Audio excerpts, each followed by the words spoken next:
아침이 밝았지만 저는 이미 밤을 꼬박 새운 뒤였습니다. 거실 창문을 통해 들어오는 옅은 햇살이 집안을 희미하게 비추고 있었어요. 무거운 몸을 이끌고 부엌으로 가서 생수 한 잔을 따라 마셨습니다. 차가운 물이 목을 타고 내려갔지만 속이 개운해지기는커녕 더 먹먹해지는 기분이었어요. 거실 소파에 앉아 컵을 내려놓고 고개를 숙였습니다. 남편이 집을 나간 지 며칠째였는지 손가락으로 꼽아보았어요. 그날로 나흘째였습니다. 남편은 사업이 어려워지면서 제대로 된 잠 한 번 못 자고 여기저기 뛰어다니고 있었어요. 그전까지는 어떻게든 버텨보겠다고 했지만 결국 어제 저녁 전화를 걸어왔습니다. 여보. 남편의 목소리는 한없이 지쳐 있었어요. 여보, 어디야? 밥은 먹었어? 그럴 정신이 어딨어? 그래도 뭘 좀 먹어야지. 이렇게 제대로 먹지도 않고 돌아다니기만 하면 쓰러지겠어. 여보, 아무래도 집을 내놔야 할 것 같아. 금매로 내놓으면 바로 팔릴 거야. 순간 가슴이 내려앉는 것 같았어요. 뭐? 더는 방법이 없어. 아니, 무슨 말을 그렇게 해. 나도 진짜 최선을 다해서 버텼어. 하지만 이젠 어떻게 할 방법이 없어. 그 말을 듣는 순간 심장이 덜컥 내려앉았어요. 남편이 이런 말을 하는 건 정말 마지막 순간이라는 뜻이었거든요. 그동안 남편이 사업을 키우면서 수많은 위기를 겪었지만 단 한 번도 이젠 방법이 없다라는 말을 한 적은 없었어요. 하지만 이번엔 달랐습니다. 정말 이렇게까지 된 거야? 미안해. 여보한테 미안하고 나 자신한테도 미안해. 남편의 목소리는 끝내 떨리고 있었습니다. 그 뒤로 한동안 남편은 아무 말도 하지 않았고 저도 아무 말도 할 수 없었어요. 전화기 너머로 남편의 거친 숨소리만 들릴 뿐이었습니다. 그렇게 통화를 마친 후 저는 밤새 뜬 눈으로 지새웠어요. 침대에 누워 눈을 감아보려고 했지만 머릿속이 복잡해서 도저히 잠이 오지 않았어요. 집을 팔아야 한다는 현실이 믿기지 않았습니다. 한때는 넉넉했던 우리가 이제는 보금자리조차 지킬 수 없는 상황이라니. 창밖에서는 새벽을 알리는 자동차 소리가 들려왔고 저는 이불을 뒤집어 쓰고 조용히 눈을 감았어요. 하지만 새벽이 깊어질수록 눈은 점점 더 뜨여갔고 결국 해가 떠오를 때까지 한숨도 자지 못한 채 침대에서 일어났습니다. 그리고 이렇게 아침을 맞이하고 있는 거였습니다. 물컵을 손에 쥔 채 거실을 둘러보았습니다. 이 집에서 보낸 시간들이 떠올랐어요. 웃고 떠들던 날들, 가족들과 함께했던 시간들. 그 모든 기억이 하루아침에 사라질 수도 있다는 생각에 가슴이 먹먹해졌어요. 그제야 아들과 며느리가 생각났습니다. 남편의 사업이 잘 될 때 아들과 며느리에게 해준 것이 많았거든요. 그래도 우리가 이렇게 어려운 상황에 처했다는 걸 알면 아들과 며느리가 도와주지 않을까. 마음 한구석에서는 그런 기대가 생겼어요. 하지만 동시에 그들이 짐이 될까 부담스러워할까봐 걱정이 되기도 했어요. 그래서 남편이 사업이 어려워졌다는 이야기를 한 번도 하지 않았습니다. 하지만 이제는 집까지 팔아야 하는 상황이 되었으니 더 이상 혼자 고민할 일이 아니었습니다. 손에 쥔 컵을 내려놓으며 깊은 한숨을 내쉬었습니다. 그래, 아들에게 연락해보자. 이렇게까지 되었는데 이제는 도움을 요청해봐야 하지 않을까? 그렇게 생각하며 휴대폰을 집어들었습니다. 하지만 휴대폰을 손에 쥔 채 한참을 망설였어요. 아들에게 전화를 해야 한다는 건 알지만 선뜻 버튼을 누르기가 힘들었거든요. 정말 아들에게 도움을 요청해도 되는 걸까? 수십 번을 망설이다가 결국 통화 버튼을 눌렀습니다. 신호음이 2번 정도 울렸을 때 익숙한 목소리가 들려왔어요. 엄마. 웬일이야? 그냥 주말인데 뭐 하나 해서. 별거 없어. 그냥 오랜만에 집에서 쉬려고. 아들은 아무렇지 않게 말했어요. 평소와 다를 바 없는 태도였고 저도 아무렇지 않은 척 이야기를 했습니다. 그래, 잘 됐다. 나 손주도 좀 보고 싶은데 점심때 잠깐 들려도 될까? 잠깐만. 와이프한테 물어볼게. 잠시 정적이 흘렀습니다. 아들이 며느리에게 가서 뭐라고 이야기하는지 정확히 들리지는 않았지만 멀리서 웅성이는 소리가 들렸어요.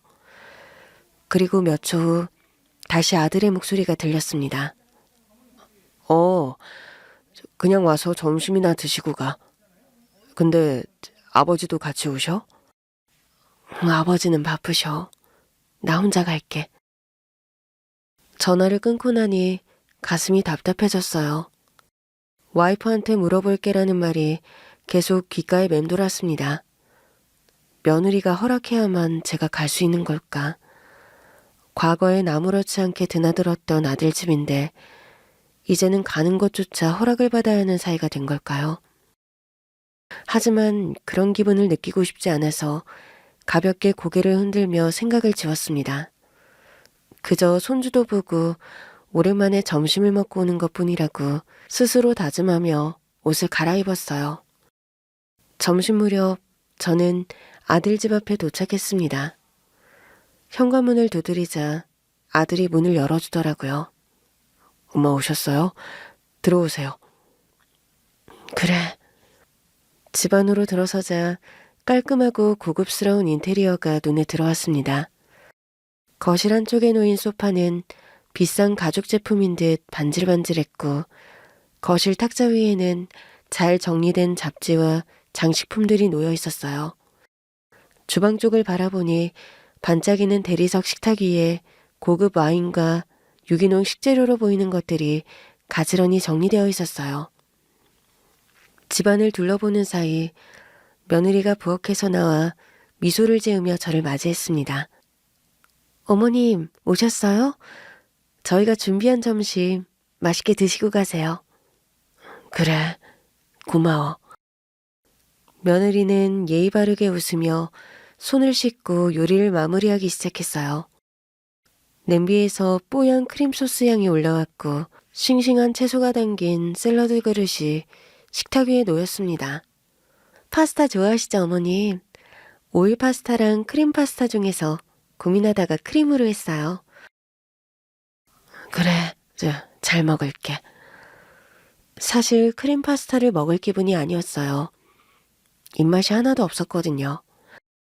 하지만 며느리가 정성껏 준비한 음식인데 못 먹겠다고 할 수도 없었어요. 저는 조용히 포크를 들어 한 입을 떴습니다. 파스타는 부드럽고 고소했지만 제 마음속에는 묵직한 무언가가 얹혀 있었습니다. 식탁 너머로 보이는 고급 가전들, 값비싸 보이는 와인들, 깨끗하게 정리된 부엌. 아들 부부는 여전히 넉넉하게 살고 있었습니다.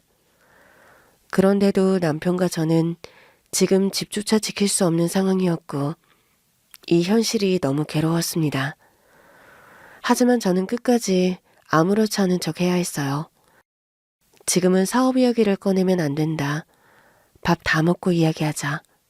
저는 다시 조용히 포크를 들어 파스타를 입에 넣었습니다. 음식이 잘 넘어가지 않았지만 며느리가 차린 정성을 생각해서 끝까지 파스타를 다 먹었어요. 점심을 먹고 난 뒤 저는 손자와 거실에서 한참을 놀아주었습니다. 아들은 TV 앞에서 휴대폰을 보고 있었고 며느리는 부엌에서 정리를 하고 있었어요. 하지만 제 눈은 온전히 손자에게 향해 있었습니다. 작고 통통한 손으로 블록을 쌓고 장난감을 안고 장난을 치는 모습이 사랑스러웠어요. 손자가 까르르 웃으며 저를 바라봤는데 손자를 품에 꼭 안아주었네요. 어쩜 지혜비를 꼭 닮았네. 손자를 볼 때마다 예전 우리 아들 어렸을 때가 떠오르더라고요. 그때는 저도 젊었고 아들이 저렇게 제 품에서 뛰어놀던 시절이 있었거든요. 하지만 지금 아들은 어느새 훌쩍 커서 한 가정의 가장이 되어 있었죠. 손자는 조금씩 눈을 비비며 졸린 기색을 보였습니다. 저는 아이를 안고 천천히 흔들며 재웠어요. 며느리는 거실을 정리하다가 손자의 모습을 보며 미소를 지었어요. 어머니 감사합니다. 낮잠 시간이 됐는데 딱 맞춰 재워주셨네요. 많이 뛰어놀았으니 졸릴 거야. 어머님, 차 한 잔 드릴까요? 아까 준비해둔 게 있어서요. 그래, 고맙구나. 며느리는 주방으로 가서 차를 우려냈습니다. 향긋한 허브차 향이 퍼졌고 따뜻한 찻잔이 제 앞에 놓였습니다. 조용히 차 한 모금을 마셨습니다. 그리고 그제야 이야기를 꺼내야 할 순간이라는 걸 직감했어요. 지금이 아니면 언제 이야기할까? 그런 생각이 들었거든요. 저는 찻잔을 내려놓고 아들과 며느리를 번갈아 바라보았습니다. 아들아, 엄마가 할 말이 있어. 아들은 고개를 들었고 며느리도 저를 바라보았습니다. 사실은 아버지 사업이 많이 어려워졌다. 아니, 사실상 이제 거의 망했다고 보면 돼. 아들은 눈을 깜빡이며 저를 보았고 며느리는 순간 손에 들고 있던 찻잔을 조심스레 내려놓았습니다. 지금 아버지가 며칠째 집에도 못 들어오고 이리저리 뛰어다니고 계셔. 그런데도 해결될 기미가 보이지 않아. 어제 전화가 왔는데 집을 금매로 내놓아야 한대. 그거라도 팔아서 아버지 사업을 수습하려고. 말을 하면서도 가슴이 조여왔습니다. 이런 말을 하는 것 자체가 너무 괴롭더라고요. 그런데 그러면 우리도 이제 갈 곳이 없겠지. 아들은 말없이 저를 바라보았고 며느리는 아들을 한번 쳐다보더니 슬며시 고개를 돌렸어요. 너희한테 도움을 받을 수 있을까 해서. 엄마 아빠가 너희한테 해준 게 많잖아. 이건 나중에 꼭 갚을게. 아버지 사업이 다시 회복되면 꼭 갚을 거야. 그런데 지금 당장이 너무 어려워서 그런데 혹시 무슨 방법이 없을까? 정말 조심스럽게 말을 꺼냈습니다. 하지만 이야기를 듣는 동안 아들과 며느리의 표정이 서서히 싸늘하게 식어가는 게 보이더라고요. 단 한 번도 말을 끊지 않고 제 이야기를 다 들은 아들과 며느리. 하지만 아들 부부의 눈빛은 점점 차가워졌습니다. 며느리는 곤란한 듯한 표정을 지으며 살짝 고개를 돌렸고 아들의 옆구리를 쿡쿡 찌르더라고요. 빨리 당신이 무슨 말이라도 해. 그런 눈빛이었고 그 모습을 보는 순간 정말 쥐구멍이라도 들어가고 싶을 정도로 너무 민망해졌습니다. 하지만 더 당혹스러웠던 것은 아들의 입에서 나온 말이었어요. 어머니, 우리도 먹고 사는 게 빠듯해요. 순간 머리가 하얘졌어요. 평소에 엄마 부르던 아들이 확 거리감이 느껴지는 게 갑자기 저를 어머니라고 부르더라고요. 믿을 수 없는 그 한마디에 한참 눈을 껌뻑거리다가 되묻고 말았습니다. 뭐라고? 너희가 빠듯한 상황이라고? 그럼요. 보는 거랑 달라요. 보이는 게 다가 아니라니까요. 저 월급 받는 거에서 생활비하고 나면 얼마 남는 것도 없어요. 그리고 무엇보다 아버지가 간인하시잖아요. 지금까지 위기도 다 극복하셨으니까 이번에도 잘 이겨내실 거예요. 너무 마음 약하게 그러지 마시고 좀 더 굳게 마음 먹으셔야죠. 그 순간 제 심장이 철렁 내려앉았습니다. 이게 내 아들이 하는 말이 맞을까? 저희도 지금 가정 꾸려나가야 하고 애도 키워야 하잖아요. 저희 입장도 생각해 주셔야죠. 며느리는 아무 말도 하지 않았습니다. 그저 조용히 차를 한 모금 마실 뿐이었어요. 저는 그 모습을 보면서 눈앞의 풍경이 뿌옇게 흐려지는 것 같았습니다. 이 집을 위해, 이들 부부의 이 가정을 위해 얼마나 많은 걸 해줬는데 이제는 저희 살기 바쁘다는 말 한마디로 부모를 내치는 건가? 그렇게 사랑했던 내 아들이? 저는 아들의 얼굴을 바라보았어요. 하지만 그 얼굴에서는 미안함도 걱정도 찾아볼 수 없었습니다. 마치 차가운 벽 앞에 서 있는 기분이었어요. 그 순간 저는 더 이상 이 집에 머물고 싶지 않았습니다. 조용히 자리에서 일어났어요. 그래, 알았다. 최대한 담담하려 했지만 손이 떨렸습니다. 아들은 아무렇지도 않다는 듯 다시 휴대폰을 집어들었고 며느리는 묵묵히 찻잔을 정리하기 시작했습니다. 저는 천천히 걸어 나왔어요. 아들과 며느리는 그냥 하던 걸 하던 채 나와보지도 않고 들어가세요 그 말 한마디 한 것이 전부였습니다. 현관문을 닫고 나와 아들의 집 앞에서 한동안 멍하니 서 있었네요. 내가 방금 뭘 들은 거지? 온몸이 싸늘해지는 것 같았습니다. 자식 키워봐야 소용없다더니 정말 그 말이 맞았구나. 눈가가 시큰해지기 시작했고 저는 서둘러 걸음을 옮겼습니다. 이 집에서 이 차가운 공기에서 더 이상 머물고 싶지 않았거든요. 엘리베이터 문이 조용히 닫히고 저는 천천히 숫자가 줄어드는 것을 바라보았습니다. 방금 들은 말을 곱씹으면 곱씹을수록 머릿속이 복잡해지더라고요. 우리도 먹고 사는 게 빠듯해요. 아버지는 강인하시니까 위기를 넘길 거예요. 차가운 말들이 머릿속에서 맴돌았습니다. 아들은 말을 쉽게 내뱉었지만 그 말은 내 심장에 비수를 꽂는 것처럼 아팠습니다. 엘리베이터가 1층에 도착했고 저는 천천히 발걸음을 옮겼어요. 아파트 단지를 나오면서 고개를 들어 아들의 집을 올려다보았습니다. 저기 저 집이구나. 손자가 태어나고 1년 뒤 아들이 갑자기 이사를 해야겠다고 했던 날이 떠오르더라고요. 엄마, 아버지, 저희가 이사를 좀 해야 할 것 같은데요. 그때 아들은 새로운 환경이 필요하다고 했습니다. 아이를 키우기에 더 좋은 동네, 더 좋은 아파트로 이사하고 싶다고 했죠. 하지만 돈이 부족하다고 했어요. 대출을 좀 받으면 되긴 하는데 이자 부담도 크고 아버지 엄마가 좀 도와주시면 안 될까요?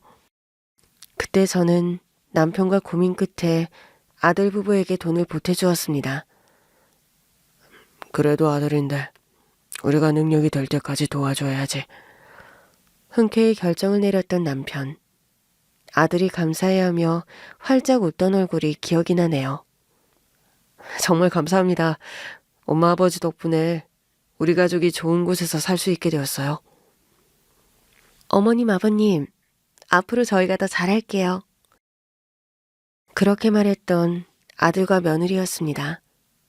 하지만 지금은 바로 그 아파트에서 부모가 어려울 때 한 번도 망설임 없이 등을 돌렸습니다. 맞아요. 사실 내 배로 낳은 내 아들이지만 아주 계산적이고 이기적인 데가 있다는 걸 인정할 수밖에 없었어요. 아들을 그렇게 키운 죄, 모든 게 전부 내 탓처럼 느껴지더라고요. 사실 아들과 지금 살고 있는 며느리는 아들의 두 번째 부인이거든요. 그러니까 우리 아들은 몇 년 전에 재혼을 했어요. 손주 녀석은 재혼한 며느리와의 사이에서 낳은 거였죠. 아들 집에서 어렵게 그 이야기를 꺼낼 때 눈을 착 내리깔고 아들 옆구리를 쿡쿡 찌르는 며느리를 생각하니 분통이 차올랐습니다.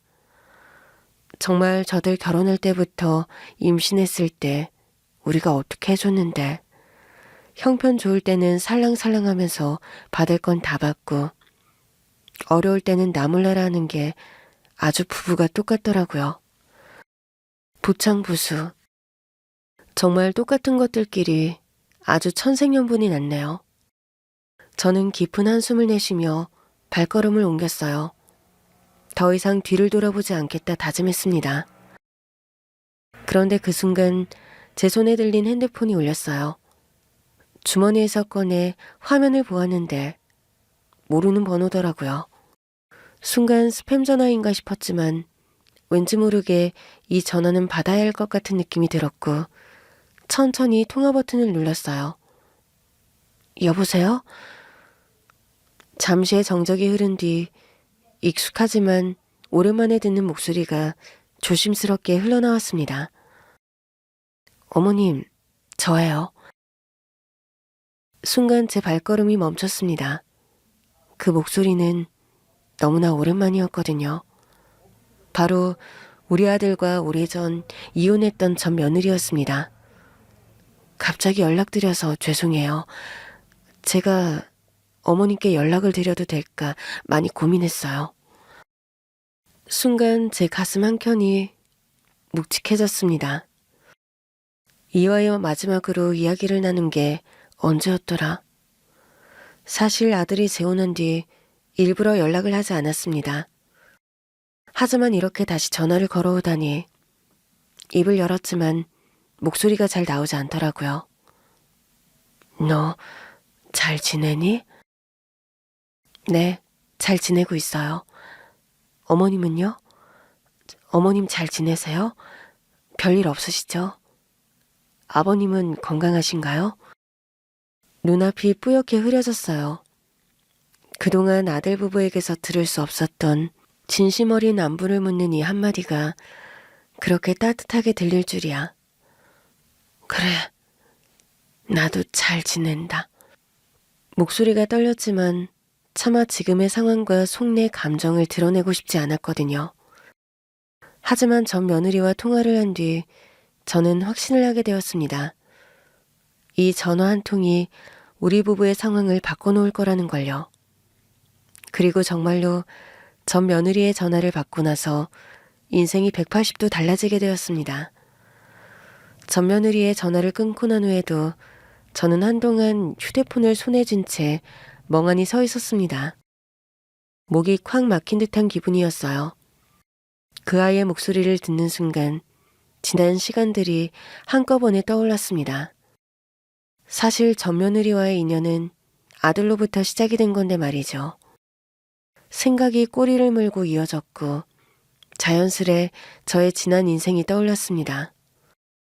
저는 평범한 가정에서 태어나 성장했어요. 부유하지는 않았지만 부모님께서는 저를 사랑으로 키우셨죠. 사실 저는 어릴 때부터 가정을 꾸리고 행복하게 사는 거, 조금 더 큰 포부로는 현모양처가 가장 큰 꿈이었습니다. 그런 제가 남편을 만난 건 인생의 가장 큰 행운 같았어요. 남편은 그 당시 한 중소기업을 다니고 있었고 성실하고 착실한 사람이었거든요. 부자가 되겠다거나 큰 꿈을 꾸지는 않았지만 묵묵히 하루하루를 살아가는 모습이 믿음직스러웠습니다. 맞선으로 만나게 된 우리는 연애 1년 만에 결혼을 결심했고 주변에서도 다들 좋은 인연이라고 축하해 주었어요. 결혼 후 가정을 행복하게 유지하려고 노력을 많이 했어요. 남편은 회사를 다니며 저에게 든든한 버팀목이 되어 주었고 생활이 안정되자 우리는 아이를 가지려 했습니다.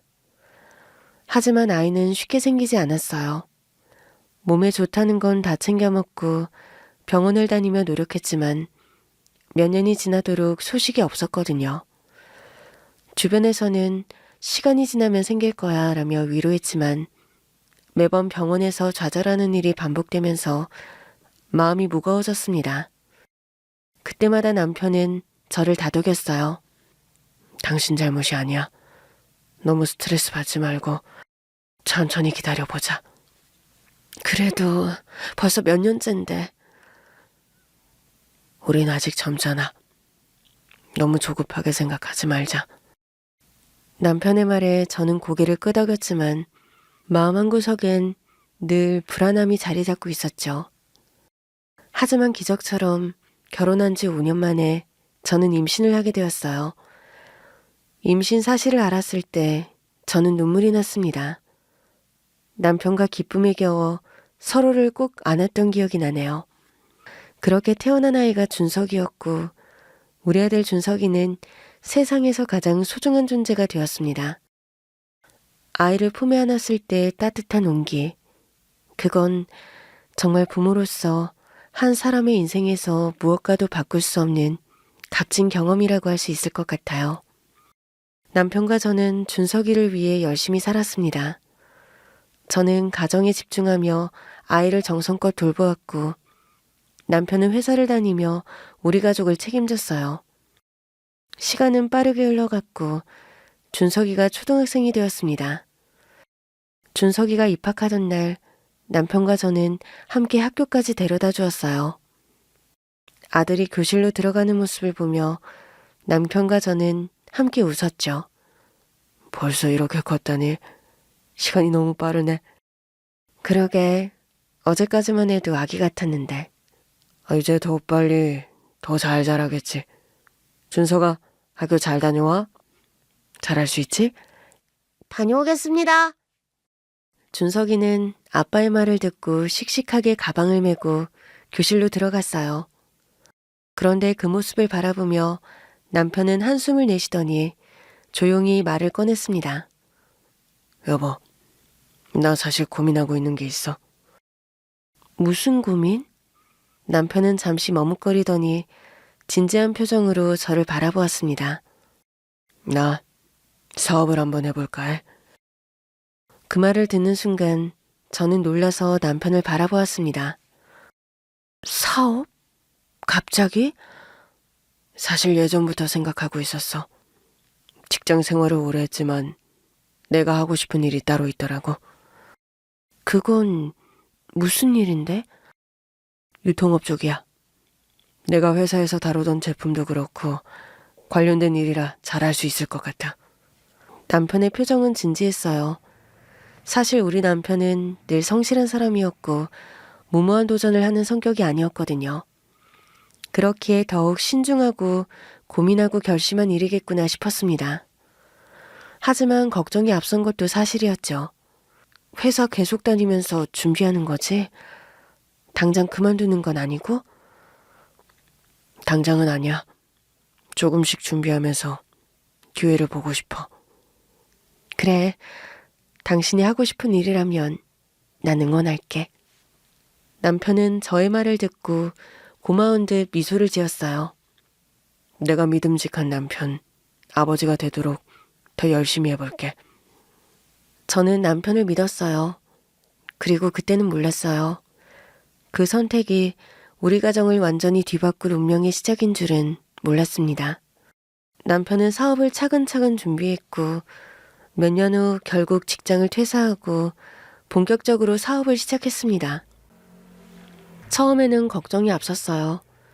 한 집안의 가장으로서 안정적인 직장을 그만두는 게 쉬운 결정은 아닐 텐데 과연 잘 될까 하는 생각이 들었거든요. 하지만 남편은 묵묵히 그리고 성실하게 사업을 키워나갔습니다.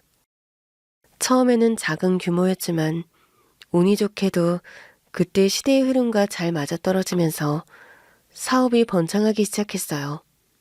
남편이 하는 일이 하나둘 성과를 내고 점점 커지는 걸 보면서 저는 그제야 안심할 수 있었습니다. 여보, 우리 이제 좀 살만해질 것 같아. 남편의 사업이 본궤도에 오르면서 자신 있게 말을 했었죠. 남편은 공격적으로 사업을 확장해 나갔고 어느새 우리 가족은 갑자기 부자가 되었습니다. 사실 저희 부부가 졸부라고 생각을 해요. 우리 둘 다 태생이 금수저 옥수저 물고 난 거랑은 거리가 멀었으니까요. 성실함, 거기에 운이 더해진 거였죠. 아무튼 그 전까지는 비교적 소박한 생활을 해왔던 우리 가족이었지만 그때를 기점으로 생활 수준이 완전히 달라졌어요. 우리는 더 넓고 좋은 집으로 이사를 갔고 고급 가구와 가전제품도 새로 들여놓았습니다. 그리고 그때 태어나서 처음으로 명품 가방을 선물로 받았었네요. 여보, 당신 이제 좀 누리면서 살아도 돼. 아휴, 이렇게까지 안 해도 되는데. 우리 그동안 아껴 살아왔잖아. 이제는 좀 써도 돼. 그리고 당신이 곁에서 내조해주고 응원해준 거 아니면 여기까지 못 왔을 거야. 고마워, 여보. 달라진 환경에 따라 아들 준석이도 더 좋은 교육을 받게 되었습니다. 우리는 아들을 위해 아낌없이 지원해줬고 준석이는 잘 따라주었죠. 결국 아들은 명문대에 진학했고 졸업 후 좋은 직장에 취직을 하게 되었어요. 그렇게 부모로서의 역할을 어느 정도 다 했다고 생각하던 어느 날 준석이가 여자친구가 있다고 하더라고요. 아들이 연애를 한다는 말에 저는 기대보다는 걱정이 앞섰어요. 저 어떤 아가씨인데? 누구만 하면 꼭 엄마 허락부터 받아야 해? 그런 건 아니지만 네가 진지하게 만나고 있다고 하니까 궁금해서 그러지. 엄마도 보면 좋아할걸. 직장도 다니고 똑똑한 사람이야. 아들의 말을 들으니 궁금해졌거든요. 인사를 드리겠다고 하니 직접 보면 되겠지 싶었어요. 아들이 데려온 여자, 김은정이라는 아가씨였는데 사실 저는 처음부터 우리 며느리가 될 아가씨가 마음에 들었습니다. 야무진 말투, 단정한 태도, 그리고 당당한 모습이 보기 좋았거든요.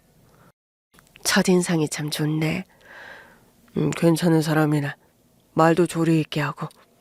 며느리가 인사드리고 돌아간 다음 남편과 흐뭇하게 이야기를 했었죠.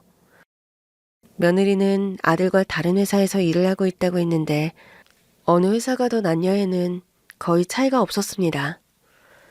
약간 라이벌 관계이기는 했지만요. 아무튼 며느리는 차분하고 현실적인 사람이었어요. 직장 내에서 인정받으며 승진을 준비하고 있다는 이야기를 들었을 때 우리 아들과 잘 맞을 것 같다는 생각이 들었거든요. 하지만 결혼을 앞두고 하나 걸리는 게 있었습니다. 며느리의 친정이 우리 집과 비교하면 형편이 한참 부족했던 거예요. 솔직히 말하면 처음에는 조금 걱정이 되긴 했습니다. 이런 차이가 앞으로 갈등을 만들지는 않을까 싶었거든요. 하지만 그 걱정도 오래가지 않았어요. 며느리는 그런 집안 차이를 의식하지 않고 오히려 더욱 성실하고 독립적인 태도를 보였고 그래서 저는 더 마음에 들었어요. 사실 우리도 운이 좋아 갑자기 부자가 된 졸부였잖아요. 그래서 저는 돈보다는 사람이 중요하다는 생각이었어요. 살다 보면 돈이야 있을 수도 있고 없을 수도 있는 거잖아. 중요한 건 사람이지. 그래, 뭐 야무지고 똑똑한 아가씨야. 준석이가 잘 만난 것 같아. 그렇게 아들과 며느리는 결혼을 하게 되었고 저는 며느리를 진심으로 우리 가족으로 받아들였습니다. 아들과 며느리가 결혼한 지 2년이 지났을 무렵이었어요. 그동안 두 사람은 별 문제 없이 잘 살아가고 있는 것 같았고 저도 그렇게 믿고 있었죠. 하지만 어느 날 저는 우연히 며느리 친정에 어려움이 있다는 사실을 알게 되었습니다. 아들도 말을 하지 않았고 며느리 역시도 한가하고 있어서 전혀 몰랐는데 어느 날 며느리가 사부인과 통화하는 걸 듣게 되었거든요. 네, 엄마. 일단 수술 날짜부터 잡아야죠. 그런데 그 교수님 수술은 예약부터가 쉽지 않다고 하네. 전문이라 그 교수님한테 수술을 받아야 하는데. 며느리 목소리는 힘이 없었고 한숨이 가득 배어 있었습니다. 병원비는 나중 일이죠. 그래, 대출이라도 받아야지. 저는 그 말을 듣고 가슴이 철렁 내려앉았어요. 내용을 대충 들어보니 사돈어른의 건강이 안 좋다는 거였거든요. 며느리는 평소처럼 아무렇지 않은 얼굴을 하고 있었지만 사실은 친정의 경제적인 문제로 속이 타들어가고 있었던 거였어요. 그날 밤 고민을 하게 되었습니다. 며느리는 능력 있는 여자로 좋은 기업에 다니고 있었지만 사실 친정이 오래도록 어려워서 결혼 전에도 버는 돈을 친정에 많이 보탰다고 들었거든요. 그런데 갑작스러운 수술과 이후 간병까지 생각해보니 걱정이 되더라고요. 며느리 친정의 형편을 뻔히 알고 있었기 때문입니다. 아들은 이런 상황을 알고 있을까요? 하지만 별다른 말이 없는 걸 보면 신경조차 쓰지 않는 듯 했습니다. 저는 고민 끝에 아들에게 말하지 않고 며칠 뒤 며느리를 조용히 따로 불렀어요. 어머님, 무슨 일이세요? 너 친정에 무슨 일 있는 거지? 어머님, 그게 내가 일부러 그런 건 아닌데 사돈어른 편찮으시다는 이야기를 들었다. 죄송해요, 어머님. 일부러 말씀 안 드렸어요. 걱정하실까 봐. 미안할 게 뭐가 있니? 가족인데. 아버지가 심장 수술을 하셔야 해요. 그런데 그게 어려운 수술이라서 수술도 그렇고 이유도 걱정이 되어서요. 고민하지 말고 도움을 받아야지. 내가 도와줄게. 며느리는 깜짝 놀라며 저를 바라보았어요. 어머님, 그럴 순 없어요. 너한테 직접 주는 건 아니야. 사돈어른께 드리는 거야. 그렇게 저는 제가 따로 모아두었던 돈을 몇 차례 며느리에게 주었습니다. 이 돈으로 수술비, 약값, 간병비에 보태 쓰거라. 어머님, 정말 감사합니다. 사돈어른께서 건강해지시는 게 제일 중요하지. 걱정 말고 잘 모셔. 그렇게 저는 며느리의 친정에 몰래 도움을 주었고 며느리의 아버지는 무사히 수술을 마치고 건강을 되찾으셨습니다. 그 일이 있은 후 며느리는 더욱 저를 따랐고 저 역시 며느리를 딸처럼 여기게 되었어요. 하지만 몇 년 후 예상치 못한 소식을 듣게 되었습니다. 어느 날 아들이 이혼을 하겠다고 선언했거든요. 뭐? 이혼을 하겠다고? 아들은 담담한 얼굴로 제 앞에 앉아 고개를 끄덕였어요. 네, 오랫동안 고민했어요. 하지만 더는 같이 살 수 없을 것 같아요.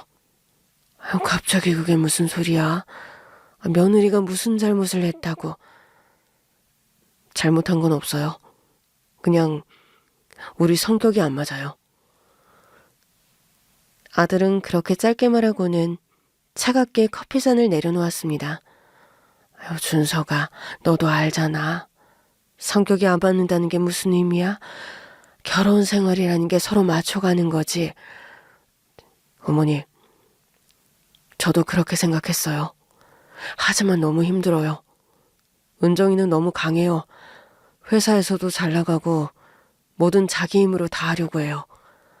그게 싫다는 게 아니에요. 근데 그런 성격이 저랑 안 맞아요. 그게 이유야? 작은 일 하나하나도 부딪히는 게 많아요. 생활 방식도 다르고요. 사실 결혼한 뒤로부터는 계속 힘들었어요. 저도 더 이상 못 버틸 것 같아요. 저는 아들의 말이 이해되지 않았어요. 며느리는 항상 현명하고 똑부러지는 사람이었는데 그게 마음에 안 든다니. 준서가, 이건 너무 성급한 결정 아니야? 둘이 같이 지낸 세월도 있는데.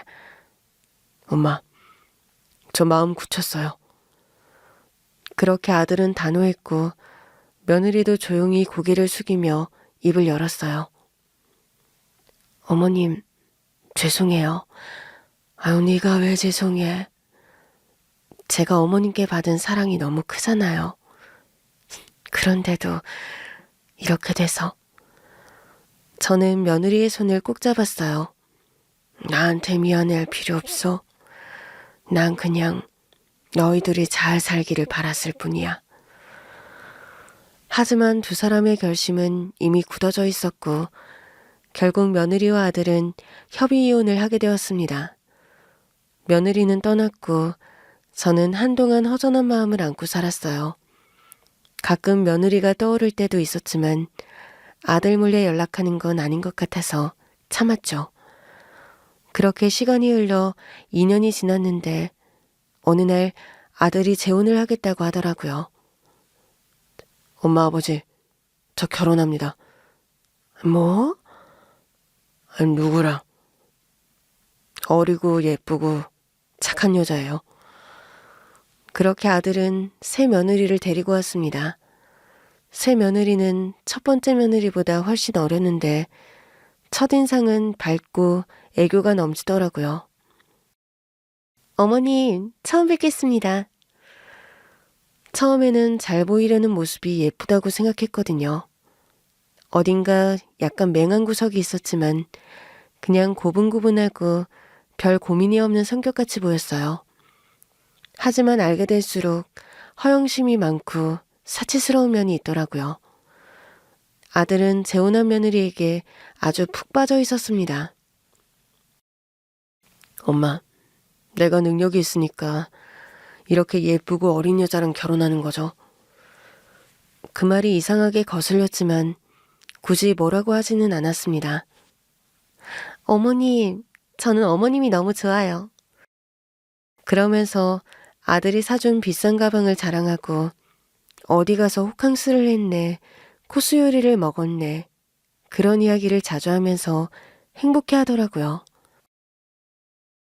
아들 역시도 재혼하고 나서 행복해하는 것 같았고요. 그렇게 시간이 흘러 현 며느리가 임신을 하게 되었어요. 엄마 아버지, 이제 저도 아빠가 되네요. 엄마 아버지한테 손주가 생긴다고요. 그래, 축하한다. 그리고 며느리는 아기를 임신한 순간부터 더 많은 걸 요구하기 시작했습니다. 어머님, 저 산후조리원 최고급으로 가고 싶어요. 요즘 다 그렇게 해요. 어머님, 저 차 바꾸고 싶어요. 아기 태어나면 큰 차가 필요하잖아요. 남편은 그런 며느리의 요구를 다 들어줬습니다. 그래, 우리 며느리가 고생하니까 다 해줘야지. 그렇게 우리는 며느리가 원하는 걸 다 해줬어요. 산후조리원 비용도, 새 차도, 아들 부부가 이사가는 집도, 우리 부부는 모든 걸 아낌없이 지원했습니다. 하지만 사업가 남편이 망해 길거리에 나앉게 생겼는데 거들떠도 안 보는 아들과 며느리. 어머니, 우리 먹고 사는 게 빠듯해요. 그 순간 아들한테 이혼당한 전 며느리의 전화. 그걸 받자 제 인생이 180도 달라졌습니다. 전 며느리는 저에게 지금 만날 수 있냐고 물었습니다. 저는 잠시 망설였지만 갑자기 전 며느리가 연락을 한 이유가 궁금했거든요. 그렇게 강남의 한 카페에서 전 며느리를 만나게 되었습니다. 카페에 들어서자 이미 먼저 와 있던 전 며느리가 저를 향해 반갑게 손을 흔들다가 이내 머리를 숙여 인사를 했습니다. 한동안 보지 못했던 얼굴, 여전히 단정한 인상에 이전보다 더욱 세련된 분위기가 느껴지더라고요. 전 며느리는 밝게 웃으며 저를 맞이했지만 관계도 그렇고 오랜만에 봐서인지 낯설게 느껴지는 감정을 감출 수가 없었습니다.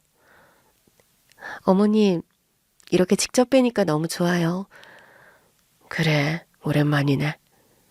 갑자기 전화해서 놀랐다. 저도 고민을 많이 했어요. 연락하는 게 조심스러웠거든요. 그런데 얼마 전 꿈을 꿨는데 어머님이 나오셨어요. 그냥 평범한 꿈이라면 지나쳤을 텐데 왠지 그 꿈이 계속 마음에 걸리더라고요. 꿈에 내가 나왔다고? 네. 꿈속에서 어머님이 저를 부르시는데 표정이 너무 슬퍼 보이셨어요. 그래서 계속 마음이 쓰였어요. 그 이후로도 어머니 생각이 자주 나더라고요. 전 며느리는 진심 어린 눈빛으로 저를 바라보았어요. 저는 그 애가 여전히 저를 걱정하고 있었다는 사실에 가슴이 먹먹해졌습니다. 그래서 어떻게 지내시나 알아봤는데 제가 어깨를 통해 아버님의 소식을 듣게 되었어요. 우리 소식을? 네. 제가 일하는 쪽에도 아버님을 잘 아시는 분들이 꽤 계시잖아요. 사업하시는 분들 사이에서는 다들 알고 계시더라고요. 아버님이 큰 위기를 맞았다는 걸요. 그 말에 저는 순간 놀랐습니다. 생각보다 많은 사람들이 남편의 사업이 어려워진 걸 알고 있었던 거였어요. 그렇구나. 남편이 사업을 해오면서 사람들을 많이 만났으니까 업계에서는 소문이 빠르게 퍼졌을 거야. 네, 그걸 듣고 어머님께 당장 연락을 드려야겠다고 마음먹었어요. 제가 어머님 덕분에 친정아버지를 무사히 수술받게 할 수 있었잖아요. 이번에는 제가 도와드릴 차례라는 생각이 들었어요. 전 며느리의 말에 순간 목이 메었습니다. 그때 저는 정말 진심으로 전 며느리의 집안일이 잘 해결되기를 바랐었거든요. 그런데 이제 전 며느리가 저를 돕겠다고 나서다니 감격스러웠습니다. 그런데 넌 어떻게 지냈니? 잘 지내고 있었구나. 네, 이혼하고 나서 일에만 매달렸어요. 솔직히 처음에는 너무 힘들었어요. 그런데 회사에서 저를 인정해주기 시작했고 승진도 하게 되었어요. 연봉도 많이 올랐거든요. 근데 이제 다 지난 일이네요. 아니 왜 그렇게 회사에서 잘 나가고 있었는데 지난 일이라니 무슨 일이 있었어? 사실 2년 전에 동료랑 함께 창업을 시작했어요. 창업을 했다고? 네, 오랫동안 준비했어요. 사실 아직 시작한 지 오래되진 않았는데 다행히 아이템이 좋아서인지 반응이 괜찮거든요. 빠르게 성장하고 있어요. 전 며느리는 설레는 눈빛으로 저를 바라보며 이야기했습니다. 그 애가 이렇게 당당하고 멋진 모습으로 성장했다는 사실이 저를 놀라게 했어요. 그래. 정말 대견하구나. 어머님 덕분이에요. 제가 정말 힘들었을 때 어머님이 보여주신 따뜻한 마음이 없었다면 지금처럼 열심히 살 생각조차 못했을 거예요. 저는 전 며느리를 바라보며 가슴 한쪽이 따뜻해지는 걸 느꼈습니다. 아들과의 이혼 때문에 사실 전 며느리와 이미 멀어졌지만 여전히 정이 이어져 있는 것 같았거든요. 전 며느리는 제 손을 조심스럽게 잡으며 말을 꺼냈습니다. 어머님, 사실 제가 오늘 연락드린 건 단순히 안부를 묻기 위해서가 아니에요. 무슨 말이니? 저는 어머님께 받은 은혜를 잊지 않고 있어요. 그래서 이번에는 제가 어머님과 아버님을 도와드리고 싶어요. 전 며느리는 가방에서 무언가를 꺼내더니 조심스럽게 제 앞에 내밀었습니다. 그것은 바로 며느리가 창업한 회사의 브로슈어와 사업 계획서였어요.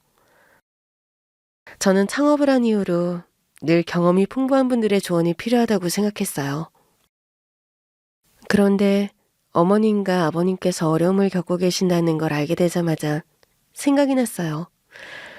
아버님처럼 오랜 기간 사업을 운영하면서 많은 경험을 쌓은 분이라면 저희 회사에 큰 도움이 될 거라고요. 네가 우리 남편을? 네, 어머님. 아버님은 사업을 운영하시면서 많은 위기를 겪으셨고 또 수많은 성공과 실패를 경험하셨잖아요. 그런 노하우가 저희 회사에는 꼭 필요해요. 지금 막 성장하는 단계에서 전문가의 조언이 절실하거든요. 그런데 괜찮겠니? 우리 남편이 지금 많이 힘들어하고 있는데. 그래서 더 필요해요. 어머님, 아버님께서 지금 상황을 극복하는 과정에서 얻은 경험과 통찰력은 저희에게도 큰 자산이 될 수 있어요. 게다가 아버님께서 다시 일을 시작하시면서 자신감을 찾으실 수 있도록 도와드리고 싶어요. 전며느리는 단호하면서도 따뜻한 눈빛으로 저를 바라보았는데 정말 진심으로 우리를 돕고 싶어 한다는 걸 느낄 수 있었습니다. 네가 이렇게까지 신경 써주다니 정말 고맙구나. 어머님, 저도 어머님께 많이 받았잖아요. 제가 어머님께 받은 은혜를 이제야 갚을 기회가 온 거라고 생각해요. 전며느리의 말에 저는 깊이 감동을 했습니다. 저는 남편과 상의한 끝에 전며느리의 제안을 받아들이기로 했고 남편은 전며느리의 회사에서 자문 컨설턴트로 일을 시작하게 되었어요. 처음엔 남편도 망설였지만 다시금 일에 몰두하며 생기를 되찾아갔습니다. 무엇보다도 자신을 믿고 맡겨준 전며느리의 신뢰가 남편에게 큰 힘이 된 것 같더라고요.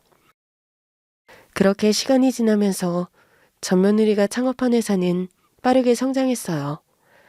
무엇보다 그냥 자문을 구한 것이 아니라 자문 컨설턴트라는 직책을 주고 자문 비용도 넉넉하게 주었거든요.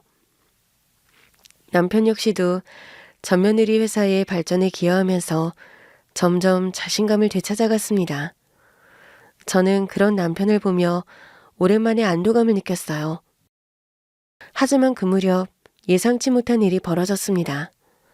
사실 남편이 자문을 맡게 된 이후 그 회사의 공식 홈페이지에 새로운 컨설턴트로 남편의 프로필이 올라갔거든요. 이를 본 아들이 저에게 전화를 걸어온 거예요. 엄마, 이게 어떻게 된 일이에요? 무슨 일인데 그러니? 아버지가 전처 회사에 들어갔다고요? 아들의 목소리는 당황과 불안이 뒤섞여 있었습니다. 그 회사 홈페이지에 아버지가 공식 자문으로 소개됐어요. 도대체 무슨 일이에요? 보니까 꽤 오래된 것 같던데. 지금 거기 잘 나가는 회사잖아요. 아버지가 그냥 공짜로 해주는 건 아니죠? 아버지 자문 비용으로 얼마나 받아요? 네가 알 필요 있니? 아, 엄마, 제 말 좀 들어보세요. 저도 솔직히 전처가 창업했다는 건 알고 있었어요. 그리고 잘 되고 있다는 것도 들었고요. 그런데 설마 아버지가 거기서 일하게 될 줄은 몰랐어요. 아들은 순간 말을 멈추더니 마치 주저하는 듯한 태도를 보였습니다. 혹시 저도 그 회사에서 뭔가 역할을 할 수 있을까요? 보니까 회사가 한참 성장을 해서 그런지 채용도 많이 하고 있던데. 저 정도면은 경력직으로 이직도 괜찮잖아요. 아버지 거기 일 구하게 된 것도 엄마가 다리 놓은 거죠? 솔직히 전처 생각하면 껄끄럽긴 한데 그건 부부라서 그랬던 거고. 일적으로만 본다고 하면 뭐 큰 문제가 있겠어요? 뭐 약간 아메리칸 스타일인 거죠. 이혼하고도 쿨하게 지내잖아요. 엄마가 말 좀 잘해주세요. 저는 순간 심장이 싸늘하게 식어버리는 걸 느꼈습니다. 이 모든 일이 있은 후에도 아들은 여전히 자신밖에 모르는구나 싶었거든요. 저는 핸드폰을 손에 쥐고 한동안 말없이 있었고 아들은 초조한 듯한 목소리로 다시 물었습니다. 어머니, 저도 기회를 얻을 수 있을까요? 하지만 제 마음은 이미 싸늘하게 식어버린 상태였습니다. 사실 그렇게 어렵다며 아들의 집을 찾아간 날 이후로 한 번도 아들과 현며느리와 연락한 적이 없었거든요. 그런데 상황이 달라진 걸 알게 되자마자 연락을 한 게 엄청 괘씸하게 생각이 되었어요. 저는 속으로 깊이 생각을 했습니다. 그렇게 부모를 내몰고도 아무렇지 않은 얼굴로 살던 아들과 며느리. 이제 와서 자신의 이익을 위해 기회를 찾으려는 모습에 더는 그들을 가족으로 여기고 싶지 않았습니다. 하지만 아무렇지 않은 척 대답을 했네요. 이 역시도 전화로 할 말은 아니었거든요. 준서가, 그럼 시간 좀 있니? 너희 집에 들리고 싶은데. 예, 엄마. 언제 오실 건데요? 오늘 저녁쯤 갈게. 너랑 네 아내도 시간 되지? 네, 엄마. 저녁 드시고 가세요. 저는 전화를 끊고 길게 한숨을 내쉬었어요. 마음이 무거웠지만 해야 할 말을 하기 위해 굳게 마음을 다잡았습니다. 그날 저녁 저는 아들의 집으로 향했습니다. 문을 열고 들어서니 아들과 며느리가 저를 반갑게 맞이하더라고요. 마치 아무 일도 없었던 것처럼 환하게 웃고 있었습니다. 어머니 오셨어요? 요즘 어떻게 지내세요? 엄마, 식사하고 가세요. 엄마 좋아하는 음식들 준비했어요. 아들 부부의 태도는 여전히 가벼웠습니다. 자신이 한 행동들을 반성하기는커녕 이제 와서 다시 잘해보자는 듯한 태도였죠. 저는 식사 자리를 마다하고 거실로 향했습니다. 준서가, 너희들 다 여기 앉아봐. 아들과 며느리는 어리둥절한 표정을 지었지만 제 표정이 심상치 않음을 느꼈는지 순순히 자리에 앉았습니다.